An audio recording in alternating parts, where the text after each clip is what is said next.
मौनी अमावस्या का रहस्यमय स्नान। गंगा की धारा उस दिन कुछ अलग ही लग रही थी। अंधकार अभी पूरी तरह छटा नहीं था। आकाश में चांद का अंतिम क्षण टुकड़ा कांपती हुई रोशनी बिखेर रहा था। ठंडी हवा गंगा के जल को छूकर जैसे कोई प्राचीन रहस्य कानों में फुसफुसा रहा हो। चारों ओर एक अजीब सी शांति थी, ऐसी शांति जो केवल मौनी अमावस्या की भोर में ही उतरती है। आज मौनी अमावस्या, वो दिन जब शब्द भी तपस्या करते हैं, वो रात जब मौन स्वयं भगवान बन जाता है। गांव से लेकर नगर तक, आश्रम से लेकर घाट तक, हर जगह लोगों ने आज मौन धारण किया था। कोई बोल नहीं रहा था, कोई हंस नहीं रहा था, यहाँ तक कि बच्चों को भी इशारों में समझाया जा रहा था कि आज शब्दों को विश्राम देना है। कहा जाता है कि इस दिन बोला गया एक भी शब्द पूर्ण की शक्ति को छीन कर देता है, और जो सच्चे मन से मौन रहकर गंगा में स्नान करता है, उसके पीछे जन्मों के संस्कार तक धुल जाते हैं। यही कारण था कि प्रयागराज के संगम तट पर आज मानो सागर उमड़ पड़ा था। संगम की भोर, सूरज निकलने में अभी समय था, लेकिन ब्रह्म मुहूर्त शुरू हो चुका था। घाटों पर दीपक जल रहे थे। जल में तैरते छोटे छोटे दीप ऐसे लग रहे थे जैसे तारों पर उतर आए हों। हजारों लोग मौन में थे, पर वातावरण बोल रहा था। शंखों की ध्वनि नहीं थी, घंटियां नहीं थीं, फिर भी सब कुछ दिव्य लग रहा था। इसी भीड़ में एक व्यक्ति खड़ा था। उसका नाम कोई नहीं जानता था। ना उसने किसी से बात की, ना किसी को देखा, बस गंगा की ओर निहारता रहा। उसकी उम्र लगभग 40 वर्ष रही होगी।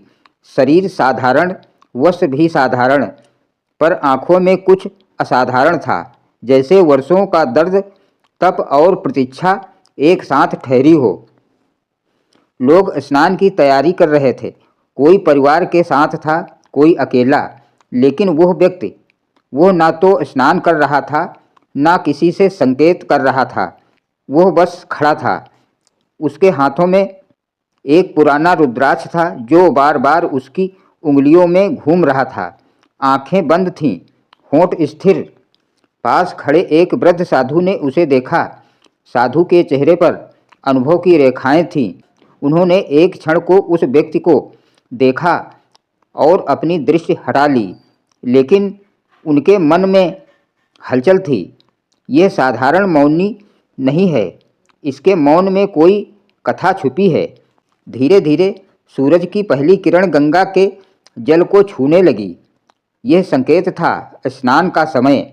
लोगों ने एक एक कर जल में प्रवेश करना शुरू किया, और तभी वह व्यक्ति आगे बढ़ा।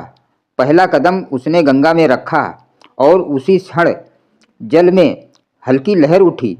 दूसरा कदम, लहरें कुछ तेज हुई। तीसरा कदम रखते ही गंगा का जल अचानक ठहर सा गया, जैसे समय ने सांस रोक ली हो। कुछ लोगों ने यह महसूस किया, लेकिन मौन होने के कारण कोई बोल ना सका, बस आंखें फैल गईं। वो व्यक्ति धीरे धीरे गहरे जल में चला गया। जैसे ही जल में डुबकी लगाई, घाट पर खड़े लोगों को ऐसा लगा जैसे उसके भीतर कुछ छूट गया हो। किसी को अपने पुराने पाप याद आने लगे, किसी की आंखों से बिना कारण आंसू बहने लगे, किसी के हाथ अपने आप जुड़ गए। एक स्त्री जो वर्षों से संतान सुख के लिए व्रत कर रही थी, अचानक सिसक पड़ी। एक युवक जिसने जीवन में कभी मंदिर का मुंह नहीं देखा था, आज गंगा की ओर नतमस्तक हो गया। कोई समझ नहीं पा रहा था ये सब क्यों हो रहा है। साधु की चेतावनी मौन में। वही वृद्ध साधु अब पूरी तरह सचेत हो चुके थे। उन्होंने उस व्यक्ति को जल में डूबते देखा और फिर गंगा की ओर हाथ जोड़ दिए। उसकी आंखें कह रही थी, हे माँ गंगे, आज कोई बहुत बड़ा ऋण चुकाने आया है। साधु जानते थे मौनी अमावस्या पर कुछ आत्माएं स्नान नहीं करती बल्कि स्वयं को अर्पित करने आती हैं। डुबकी जो खत्म नहीं हुई, एक डुबकी, दो डुबकी, लोग सामान्यतः 3 डुबकी लगाकर बाहर आ जाते हैं, लेकिन वह व्यक्ति बाहर नहीं आया। समय बीतने लगा, पहले 10 सेकंड, फिर 20, फिर 30। भीड़ में बेचैनी फैल गई। कुछ लोग इशारों में साधु से पूछा, वो बाहर क्यों नहीं आ रहा? साधु ने कुछ नहीं कहा, बस आंखें बंद कर ली।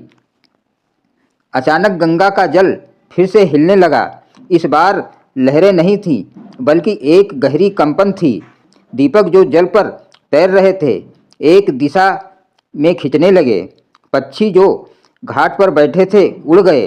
हवा ठंडी से तीखी हो गई और तभी गंगा के बीचों बीच जहाँ वह व्यक्ति डूबा था, वहाँ से हल्की सी स्वर्णिम रोशनी उठने लगी।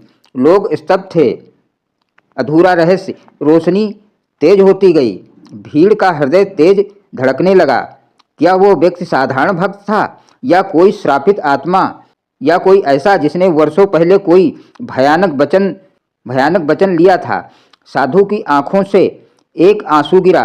उन्होंने मन ही मन कहा, जो आज प्रकट होने वाला है वो सबको हिला देगा। और उसी क्षण गंगा का जल 2 हिस्सों में कांप उठा।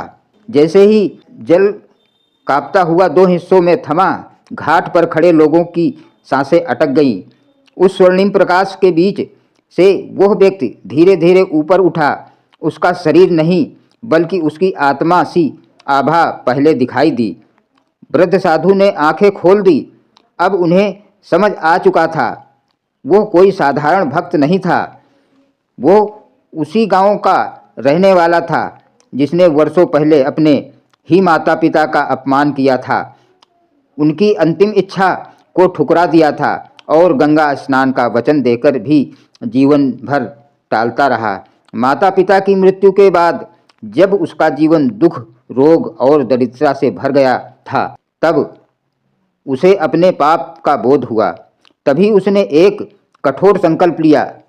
मौनी अमावस्या के दिन पूर्ण मौन में मैं गंगा को अपना अहंकार, अपना पाप और अपना जीवन समर्पित करूंगा। आज वही संकल्प पूरा हो रहा था। गंगा ने उसका शरीर नहीं, उसका अपराध स्वीकार किया था। इसलिए लोग अपने भीतर टूटते, पिघलते और रोते महसूस कर रहे थे, क्योंकि उसका प्रायश्चित सबके पापों को आईना दिखा रहा था। साधु ने पहली बार मौन तोड़ा। आज गंगा ने स्नान नहीं लिया, आज गंगा ने एक आत्मा को मुक्त किया है। और जैसे ही वो व्यक्ति जल में विलीन हुआ, रोशनी शांत हो गई। गंगा फिर सामान्य बहने लगी, लेकिन घाट पर खड़े हर इंसान के भीतर कुछ बदल चुका था। कहा जाता है, उस दिन के बाद से जो भी सच्चे मन से मौनी अमावस्या पर स्नान करता है, गंगा उसके शब्द नहीं, उसका मन सुनती है। यही है मौनी अमावस्या के रहस्य स्नान का पूर्ण सत्य। अगर इस मौनी अमावस्या के रहस्यमय स्नान की कथा ने आपके मन को छुआ हो, अगर गंगा माँ और मौन की शक्ति पर आपकी आस्था और गहरी हुई हो, तो कृपया इस वीडियो को लाइक करें। अपने विचार नीचे कमेंट में ज़रूर लिखिए। क्या आप मौनी अमावस्या पर मौन व्रत रखते हैं? और क्या आपने कभी गंगा माँ की विशेष कृपा महसूस की है? ऐसी ही अद्भुत, रहस्यमयी और सच्ची सनातन कथाएं पाने के लिए हमारे चैनल को अभी सब्सक्राइब करें और वीडियो को अपने परिवार व मित्रों के साथ शेयर करें। आपका एक लाइक, एक कमेंट और एक सब्सक्रिप्शन हमें प्रेरणा देता है कि हम सनातन धर्म की ऐसी अनसुनी कथाएं पूरे मन से आप तक पहुंचाते रहें। जय मां गंगे, जय सनातन धर्म। धन्यवाद।